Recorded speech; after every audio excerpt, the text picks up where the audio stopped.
ইয়াত ট্ৰেইন যায়, যিখন ট্ৰেইনৰ যোগেদি ভাৰত উপত্যকাৰ পৰা ভাৰতবৰ্ষৰ যিকোনো প্ৰান্তলৈ আজি এই উপত্যকাৰ পৰা লোকে যাতায়াত কৰিব পাৰে।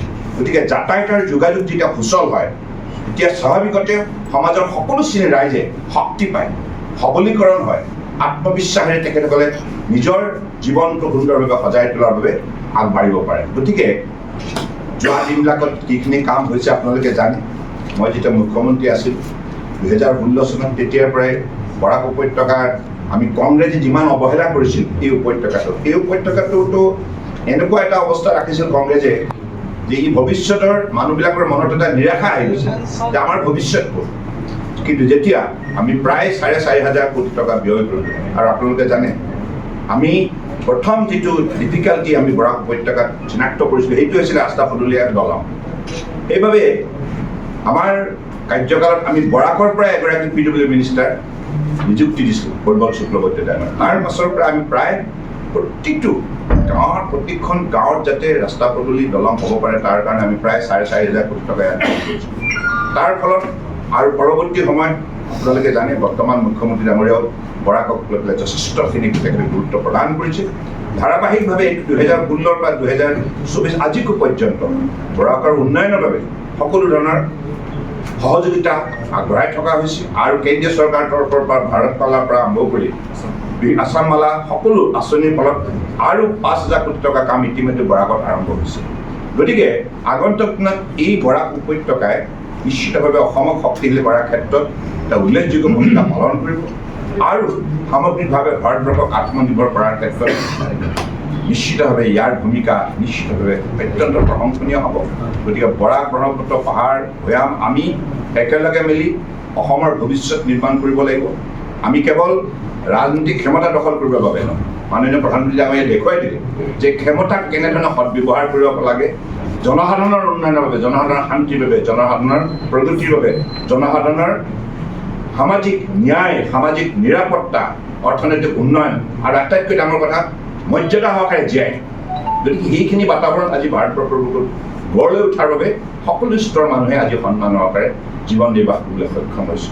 গতিকে মই ভাবোঁ বৰাক উপত্যকাৰ জনগণে এইবাৰ নিৰ্বাচনত নিশ্চিতভাৱে উন্নয়নৰ স্বাৰ্থত, শান্তিৰ স্বাৰ্থত, সমন্বয়ৰ স্বাৰ্থত নিশ্চিতভাৱে ভাৰতীয় জনতা পাৰ্টীক তেখেতসকলে আন্তৰিকতাৰে সহযোগিতা আগবঢ়াব। আমাৰ কেৱল লক্ষ্য এটাই, প্ৰগতি, সমন্বয়, শান্তি, সামাজিক ন্যায়। গতিকে আজি যিবিলাক কাম ইতিমধ্যে মোদী ডাঙৰীয়াই যোৱা 10 বছৰ কৰি পেলাই দৃষ্টান্তমূলক উদাহৰণ দাঙি ধৰিছে। গতিকে সেইবাবে জনসাধাৰণৰ তেখেতৰ প্ৰতি আস্থা আৰু বিশ্বাস বৃদ্ধি হৈছে। আৰু উত্তৰ পূৰ্বাঞ্চল বুলি ক'লে আপোনালোকে জানে পূৰ্বতে কি অৱস্থা হৈছিল, অসমৰ আমি মানুহে যেতিয়া দিল্লীলৈ যাওঁ বা অৰুণাচল বা any part of the north east, তেখেতসকলে কংগ্ৰেছৰ শাসনকালত অহাৰ পাছত মাহ হোটেলত পইচা খৰচ কৰি পেলাই তেখেতসকলৰ সাক্ষাৎকাৰ পাবৰ কাৰণে ৰৈ থাকিব লগা।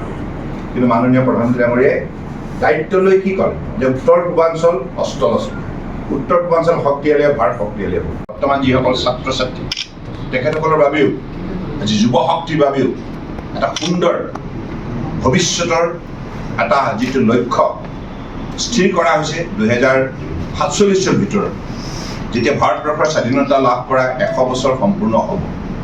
সেই 100 বছৰ হোৱাৰ মুহূৰ্তত ভাৰতবৰ্ষৰ এখন শক্তিশালী উন্নত ৰাষ্ট্ৰ হিচাপে প্ৰতিষ্ঠা কৰিব, আত্মনিৰ্ভৰ ভাৰত হ'ব।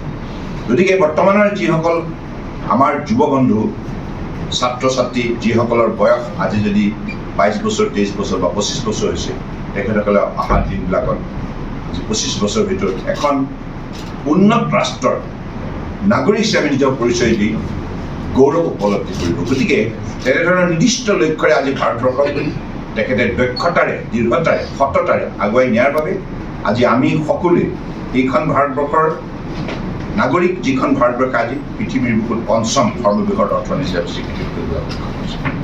গতিকে এই যাত্ৰাত আজি ভাৰতবৰ্ষৰ প্ৰতিখন ৰাজ্যই আন্তৰিকতাৰে অংশগ্ৰহণ কৰিছে।